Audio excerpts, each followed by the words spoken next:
ఇంట్లో 500 grams gold ఉన్నా income tax notice వస్తుందని భయపడుతున్నారా? ఆగండి, అసలు మ్యాటర్ ఏంటో చెప్తా. Welcome to day 3 of investment series. First important point ఏంటి అని అంటే, ఇండియాలో ఇంత మాత్రమే గోల్డ్ ఉండాలి అని జనరల్గా ఇన్కమ్ ట్యాక్స్ లిమిట్లో ఎక్కడ మెన్షన్ చేసి లేదన్నమాట.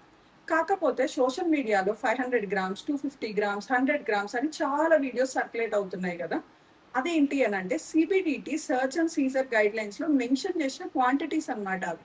అవేంటి అంటే, మ్యారీడ్ ఉమెన్ ఏమో 500 గ్రామ్స్ వరకు, అన్మ్యారీడ్ ఉమెన్ ఏమో 250 గ్రామ్స్, అదే మేల్ మెంబర్ అయితే 100 గ్రామ్స్ వరకు ఉండొచ్చు అనేది. బట్ వెయిట్, ఇది మీ ఇంట్లో ఇంత గోల్డ్ మాత్రమే ఉండాలి అని ఓనర్షిప్ లిమిట్ ఎవరు చెప్పలేదు కదా.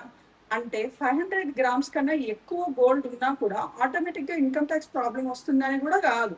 మెయిన్ పాయింట్ ఏంటి అని అంటే, గోల్డ్ సోర్స్ ని ఎక్స్ప్లెయిన్ చేయగలరా? అదే అండి, గోల్డ్ అన్నది డిస్క్లోజ్డ్ ఇన్కమ్ నుంచి కొన్నారా, లేకపోతే ఇన్హెరిటెన్స్ నుంచా, ఫ్యామిలీ సేవింగ్స్ లాంటివి ఏమైనా లెజిటిమేట్ సోర్స్ నుంచి ఇవన్నీ వచ్చినాయా అని ఎక్స్ప్లెయిన్ చేయగలిగిన డాక్యుమెంటేషన్ మన దగ్గర ఉంటే సరిపోతుంది అనమాట.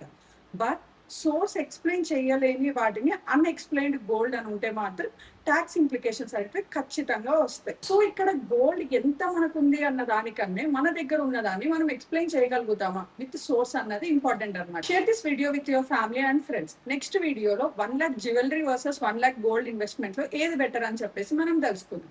Follow Shobha Reddy for more updates. Thank you for watching.